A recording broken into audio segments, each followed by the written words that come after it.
जय श्री कृष्ण भक्तों, आइए श्रवण करते हैं श्रीमद् भागवत के द्वितीय स्कंद के पाठ 7 का। ब्रह्मा जी ने कहा, जब अनंत शक्तिशाली भगवान ने लीला के रूप में ब्रह्मांड के गर्भोदक नामक महासागर में डूबी हुई पृथ्वी को ऊपर उठाने के लिए वराह का रूप धारण कर लिया, तो सबसे पहले एक असुर हिरण्याक्ष प्रकट हुआ। भगवान ने उसे अपने अगले दांत से विदीर्ण कर दिया।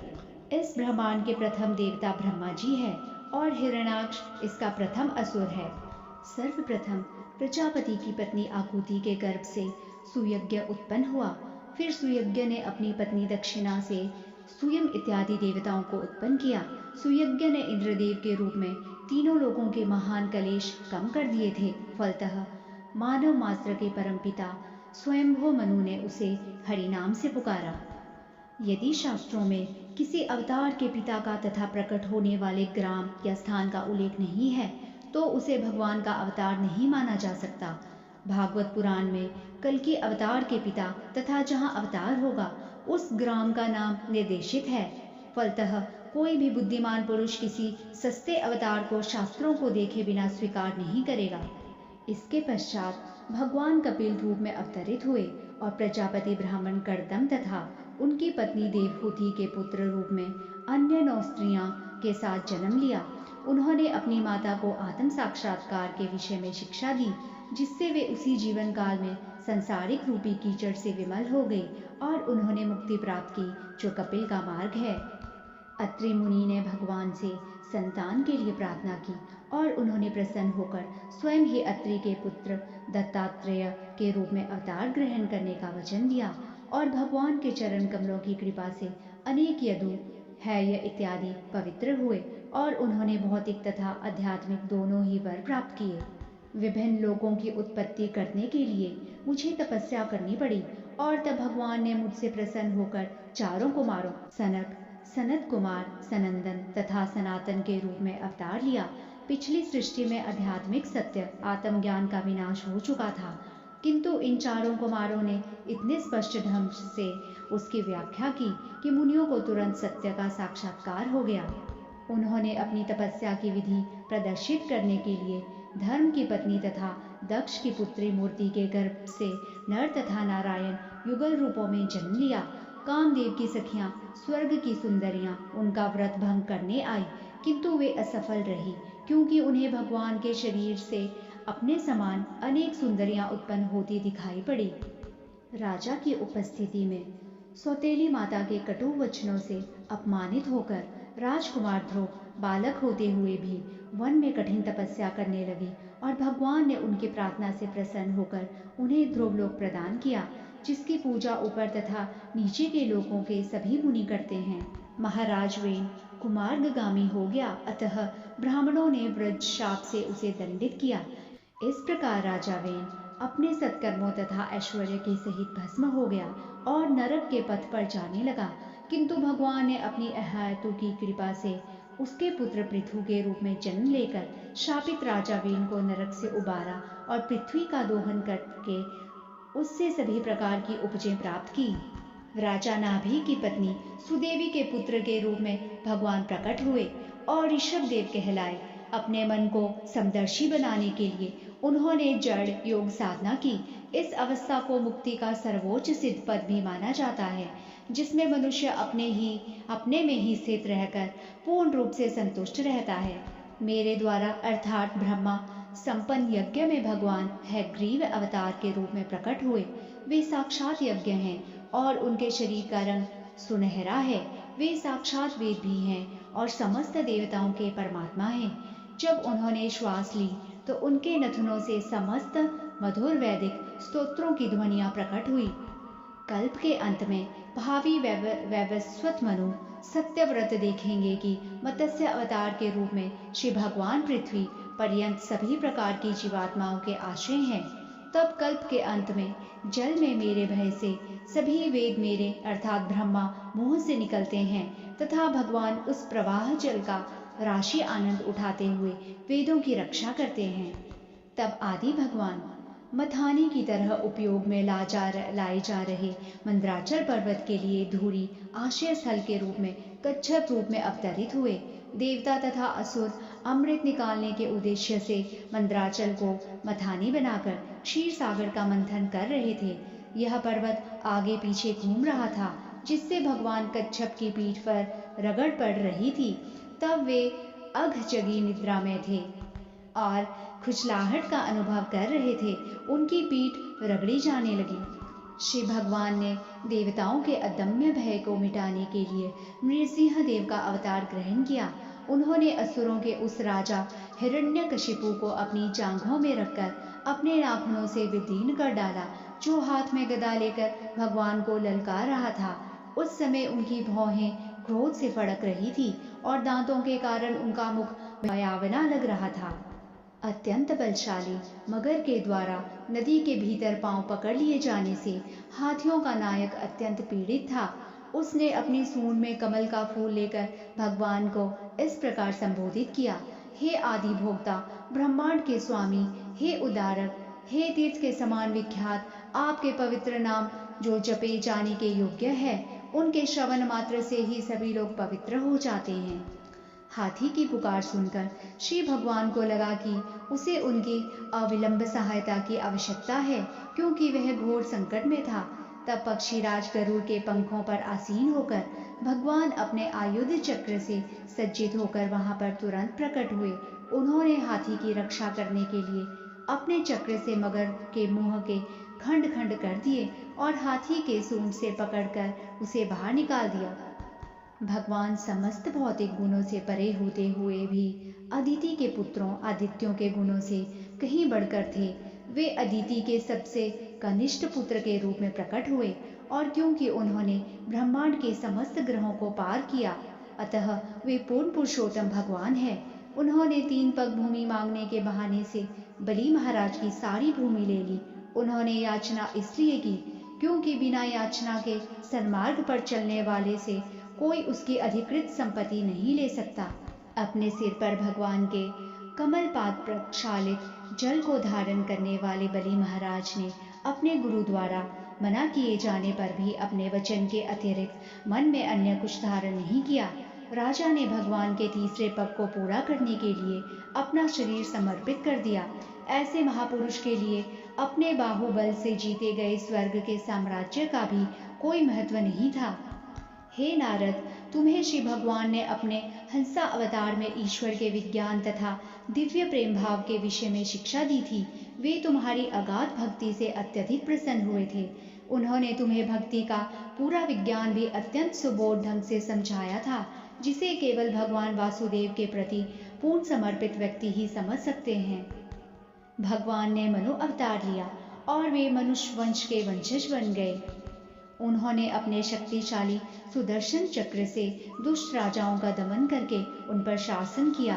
समस्त परिस्थितियों में आबाद रहते हुए उनका शासन तीनों लोकों तथा ब्रह्मांड के सर्वोच्च सत्यलोक तक फैला था और उनकी महिमामयी कीर्ति से मंडित था। अपने धन्वंतरी अवतार में भगवान अपने साक्षात यश के द्वारा निरंतर रुग्ण रहने वाली जीवात्माओं के रोगों का तुरंत उपचार कर देते हैं और उनके कारण ही सभी देवता दीर्घायु प्राप्त करते हैं। इस प्रकार भगवान सदा के लिए महिमा मंडित हो जाते हैं। उन्होंने यज्ञों में से भी एक अंश निकाल लिया और उन्होंने ही विश्व में औषधि विज्ञान आयुर्वेद का प्रवर्तन किया। जब शासक वर्ग, जो क्षत्रिय नाम से जाने जाते थे, परम सत्य के पद से भ्रष्ट हो गए और नरक भोगने के इच्छुक हो उठे, तो भगवान ने परशुराम मुनि का अवतार लेकर उन अवांछित राजाओं का उच्छेद किया जो पृथ्वी के लिए कंटक बने हुए थे। इस तरह उन्होंने अपने तीक्ष्ण फरसे के द्वारा क्षत्रियों का 21 बार उच्छेदन किया। इस ब्रह्मांड के समस्त जीवों पर अहेतुकी कृपा के कारण पूर्ण पुरुषोत्तम भगवान अपने अंशों सहित महाराज इक्ष्वाकु के कुल में अपनी अतरंगा शक्ति सीता जी के स्वामी के रूप में प्रकट हुए। वे अपने पिता महाराज दशरथ की आज्ञा से वन गए और अपनी पत्नी तथा छोटे भाई के साथ कई वर्षों तक वहां रहे। अत्यंत शक्तिशाली 10 सिरों वाले रावण ने उनके प्रति कई वर्षों तक अपराध किया और जिससे अंततः वह विनिष्ट हो गया। दुरस्त अपनी घनिष्ठ संगिनी सीता माता के वियोग से दुखी श्री रामचंद्र ने अपने शत्रु रावण की नगरी पर हर के जैसे ज्वलित लाल लाल नेत्रों से दृष्टि डाली। अपार समुद्र ने उन्हें भय से कांपते हुए मार्ग दे दिया, क्योंकि उसके परिवार के सभी जलचर सदस्य यथा मगरमच्छ, सर्प तथा घड़ियाल भगवान के रक्त नेत्रों की क्रोधाग्नि से जले जा रहे थे। जब रावण युद्ध कर रहा था तो उसकी छाती से टकराकर स्वर्ग के राजा इंद्र के हाथी की सूंड खंड खंड हो गई और ये खंड बिखर कर चारों दिशाओं को चकाचौंध करने लगे। अतः रावण को अपने शौर्य पर गर्व होने लगा और वह अपने को समस्त दिशाओं का विजेता समझकर सैनिकों के बीच इतराने लगा। किंतु भगवान श्री रामचंद्र द्वारा अपने धनुष पर टंकार करने पर उसकी वह प्रसन्नता की हंसी उसकी प्राणवायु के साथ ही सहसा बंद हो गई। जब पृथ्वी पर ईश्वर में श्रद्धा न रखने वाले परस्पर लड़ने वाले राजाओं का भार बढ़ जाता है, तो भगवान संसार का कष्ट कम करने के लिए अपने अंश समेत अवतरित होते हैं। वे सुंदर काले काले केशों से युक्त अपने आदि रूप में आते हैं और अपनी दिव्य महिमा के विस्तार के लिए ही अलौकिक कार्य करते हैं। कोई उनकी महानता का अनुमान नहीं लगा सकता। भगवान श्री कृष्ण के परमेश्वर होने में कोई संदेह नहीं है, अन्यथा जब वे अपनी अपनी माता की गोद में थे तो पूतना जैसी राक्षसी का वध किस तरह कर सकते थे। 3 मास की आयु में ही अपने पांव से छकड़े को कैसे पलट सकते थे और जब घुटने के बल चल रहे थे तभी गगनचुंबी अर्जुन वृक्षों के जोड़े को समूल कैसे उखाड़ सकते थे। ये सभी कार्य स्वयं भगवान के अतिरिक्त अन्य किसी के लिए असंभव है। और जब ग्वालों तथा उनके पशुओं ने यमुना नदी का विषैला जल पी लिया था और जब भगवान ने अपने बचपन में अपनी कृपा दृष्टि से ही उन्हें जीवित कर दिया, तब यमुना नदी के जल को शुद्ध करने के लिए ही वे उसमें मानो खेल खेल में कूद पड़े। उन्होंने विषैले कालिया नाग को दंड दिया, जो अपनी लपलपाती जीभ से विष की लहरें निकाल रहा था। भला परमेश्वर के अतिरिक्त ऐसा महान कार्य करने में और समर्थ कौन हो सकता है। कालिया नाग को दंडित करने के दिन ही रात्रि के समय जब ब्रजभूमि के समस्त वासी निश्चिंत होकर सो रहे थे, तो सूखी पत्तियों के कारण जंगल में अग्नि धधक उठी और ऐसा लगा मानो उनकी मृत्यु अवश्यम भावी है। किंतु आंखें बंद करके बलराम जी के साथ भगवान ने उन सबको बचा लिया। ऐसे है भगवान के अलौकिक कार्यकलाप। जब गोपी कृष्ण की धात्री माता यशोदा अपने पुत्र के दोनों हाथों को रस्सियों से बांधने का प्रयास कर रही थी, तो उन्होंने देखा कि रस्सी हमेशा छोटी पड़ जाती थी। अतः हार कर जब उसने प्रयास करना बंद कर दिया, तब श्री कृष्ण ने अपना मुंह खोल दिया तो माता यशोदा को मुख के भीतर सारे ब्रह्मांड स्थित दिखे। यह देखकर उसे संदेह हुआ, किंतु उसे अपने पुत्र की योग शक्ति का पता भिन्न तरीके से लगा। भगवान श्री कृष्ण ने अपने पिता नंद महाराज को वरुण के भय से बचाया और ग्वाल बालों को पर्वत की कंदरा में से, जहाँ मई के पुत्र ने उन्हें बंदी कर रखा था, मुक्त किया। यही नहीं, भगवान श्री कृष्ण ने वृंदावन के समस्त वासियों को, जो दिन भर काम में व्यस्त रहकर रात में थक कर निश्चिंत सोते थे, पर व्योम में सर्वोच्च लोक का भागी बना दिया। ये सारे कार्य दिव्य हैं और उनके ईश्वरत्व को सिद्ध करने वाले हैं। अभी श्री कृष्ण 7 वर्ष के ही थे कि उन्होंने वृंदावन स्थित विशाल गोवर्धन पर्वत को पकड़कर छत्र की भांति उठा लिया और व्रजवासियों द्वारा इंद्र को यज्ञ की आहुतियां देने से इनकार किए जाने के कारण पशुओं तथा व्रजवासियों की इंद्र के रोष से रक्षा करने के लिए वे उसे लगातार 7 दिन तक धारण किए रहे। जब भगवान वृंदावन वासियों की पत्नियों में अपने मधुर तथा सुरीले गीतों द्वारा तेजना जागृत करते हुए वृंदावन में रास लीला में मग्न थे, तो कुबेर के एक धनी अनुचर शंखचूड़ नामक राक्षस द्वारा गोपियों का हरण किए जाने पर भगवान ने उसका सिर धड़ से अलग कर दिया। सत्यवती के पुत्र व्यासदेव रूप में अवतार ग्रहण करके स्वयं भगवान वैदिक साहित्य के संग्रह को अल्पजीवी अल्पज्ञों के लिए कठिन समझकर वैदिक ज्ञान रूपी वृक्ष को युग विशेष की परिस्थितियों के अनुसार शाखाओं में विभाजित कर देंगे। जब नास्तिक लोग वैदिक विज्ञान में अत्यंत दक्ष बनकर परम विज्ञानी मय के द्वारा निर्मित श्रेष्ठ पक्षी पास्त्रों में चढ़कर आकाश में अदृश्य उड़ते हुए विभिन्न लोकों के वासियों का संहार करेंगे, तो बुद्ध रूप में अत्यंत आकर्षक वेश धारण करके भगवान उनके मस्तिष्कों को मोह लेंगे और उन्हें उपधर्मों का उपदेश देंगे। तत्पश्चात कलयुग के अंत में जब तथाकथित संतों तथा द्विजों के घरों में भी ईश्वर की कथा नहीं होगी और जब सरकार की शक्ति निम्न कुल में उत्पन्न क्षुद्रों अथवा उनसे भी निम्न लोगों में से चुने गए मंत्रियों के हाथों में चली जाएगी और जब यज्ञ विधि के विषय में कुछ भी यहाँ तक कि उच्चारण भी ज्ञात नहीं रहेंगे, तो उस समय भगवान परम दंडदाता के रूप में प्रकट होंगे। सृष्टि के प्रारंभ में तपस्या में तथा जन्म देने वाले ऋषि प्रजापति रहते हैं। फिर सृष्टि के पालन के अवतार पर भगवान विष्णु नियामक देवता तथा विभिन्न लोगों के राजा रहते हैं, किंतु अंतकाल में अधर्म बचा रहता है और रहते हैं शिव तथा क्रोधी नास्तिक इत्यादि। ये सब के सब परम शक्ति रूप भगवान की शक्ति के विभिन्न प्रतिनिधियों के रूप में रहते हैं। न तो मैं और न तुमसे पहले उत्पन्न हुए मुनिगण ही सर्वशक्तिमान भगवान को भली भांति जानते हैं, अतः जो हमारे बाद उत्पन्न हुए हैं वे उनके विषय में क्या जानेंगे।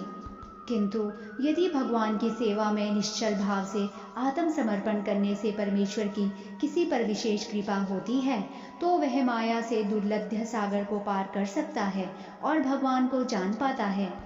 किंतु जिसे अंत में कुत्तों तथा सियारों का भोजन बनना है, ऐसे इस शरीर के प्रति जो आसक्त हैं, वे ऐसा नहीं कर सकते। हे नारद, यद्यपि भगवान की शक्तियाँ अज्ञेय तथा अपरिमेय है, फिर भी शरणागत जीव होने के नाते हम समझ सकते हैं कि वे योग माया की शक्तियों के द्वारा किस प्रकार कार्य करते हैं। इसी प्रकार भगवान की शक्तियाँ सर्वशक्तिमान शिव, नास्तिक कुल के महान राजा प्रहलाद महाराज, स्वयंभू मनु, उनकी पत्नी शत्रुपा, उनके पुत्र आदि इत्यादि को भी ज्ञात है। पापी जीवन बिताने वाले समुदायों में से भी शरणागत लोग जैसे स्त्री, शूद्र, हूण तथा शबर, यहाँ तक कि पशु पक्षी भी तत्व ज्ञान के विषय में जान सकते हैं। वे भगवान के शुद्ध भक्तों की शरण में जाकर तथा भक्ति पथ पर उनके पद चिन्हों का अनुसरण कर माया के चंगुल से छूट जाते हैं। पर ब्रह्म के रूप में जिसकी अनुभूति की जाती है, वह शोक रहित असीम आनंद से युक्त है। यह निश्चय ही परम भोक्ता भगवान की अनंतम अवस्था है, जिसमें सकाम कर्मों के लिए न तो यज्ञ करना होता है और न जिसके सामने माया ठहरती है।